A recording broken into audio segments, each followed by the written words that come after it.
ಹೈದರಾಬಾದ್ನಲ್ಲಿ ಕಾರ್ಯನಿರ್ವಹಿಸುತ್ತಿದ್ದ ಭಾರೀ ಸೈಬರ್ ವಂಚನಾ ಜಾಲವನ್ನು ಮಂಗಳೂರು ಸೈಬರ್ ಅಪರಾಧ ಪೊಲೀಸರು ಬಯಲಿಗೆಳೆದಿದ್ದಾರೆ. ಈ ಕಾರ್ಯಾಚರಣೆಯಲ್ಲಿ ಒಟ್ಟು 6 ಮಂದಿ ಆರೋಪಿಗಳನ್ನು ಬಂಧಿಸಲಾಗಿದೆ. ಈ ಪ್ರಕರಣದ ಆರಂಭ ಮಂಗಳೂರು ನಗರದ ಬಂದರು ಪ್ರದೇಶದಿಂದ ಆಗಿದೆ. ಮೊಹಮ್ಮದ್ ಅವರ ಸ್ನೇಹಿತ ಇಬ್ರಾಹಿಂ ವ್ಯವಹಾರ ಉದ್ದೇಶಕ್ಕಾಗಿ ಕರೆಂಟ್ ಖಾತೆ ನೀಡುವಂತೆ ಮನವಿ ಮಾಡಿದ್ದನು. ಸ್ನೇಹಿತನ ಮಾತಿಗೆ ನಂಬಿಕೆ ಇಟ್ಟು ದೂರುದಾರರು ತಮ್ಮ bank passbook, ATM card, cheque book ಮತ್ತು ಖಾತೆಗೆ ಲಿಂಕ್ ಆಗಿದ್ದ ಸಿಮ್ ಕಾರ್ಡ್ ಅನ್ನು ನೀಡಿದ್ದರು.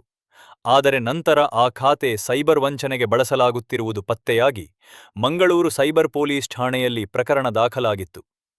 ತಾಂತ್ರಿಕ ತನಿಖೆ ಕೈಗೊಂಡ ಪೊಲೀಸರು ಈ ವಂಚನಾ ಜಾಲ ಹೈದರಾಬಾದ್ನಲ್ಲಿ ಕಾರ್ಯನಿರ್ವಹಿಸುತ್ತಿರುವುದನ್ನು ಪತ್ತೆ ಹಚ್ಚಿದರು.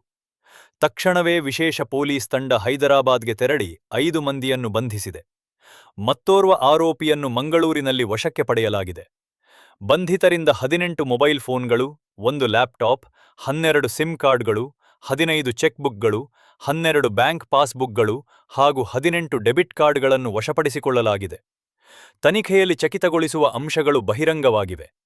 ವಶಪಡಿಸಿಕೊಂಡ ಮೊಬೈಲ್ ಮತ್ತು ಲ್ಯಾಪ್ಟಾಪ್ ಪರಿಶೀಲನೆ ವೇಳೆ ಒಟ್ಟು 72 ಬ್ಯಾಂಕ್ ಖಾತೆಗಳ ವಿವರಗಳು ಪತ್ತೆಯಾಗಿವೆ. ಅದರಲ್ಲಿ 30 ಖಾತೆಗಳ ವಿರುದ್ಧ ಎನ್ಸಿಆರ್ಪಿ ಪೋರ್ಟಲ್ನಲ್ಲಿ 272ಕ್ಕೂ ಹೆಚ್ಚು ದೂರುಗಳು ದಾಖಲಾಗಿರುವುದು ತಿಳಿದುಬಂದಿದೆ. ಇನ್ನೂ ಬೆಚ್ಚಿ ಬೀಳಿಸುವ ಸಂಗತಿಯೆಂದರೆ ಫೆಬ್ರವರಿ 26ರಂದು ಒಂದೇ ದಿನದಲ್ಲಿ 2 ಕೋಟಿಗೂ ಅಧಿಕ ಹಣಕಾಸು ವ್ಯವಹಾರ ನಡೆಸಿರುವುದು ತನಿಖೆಯಲ್ಲಿ ಬೆಳಕಿಗೆ ಬಂದಿದೆ.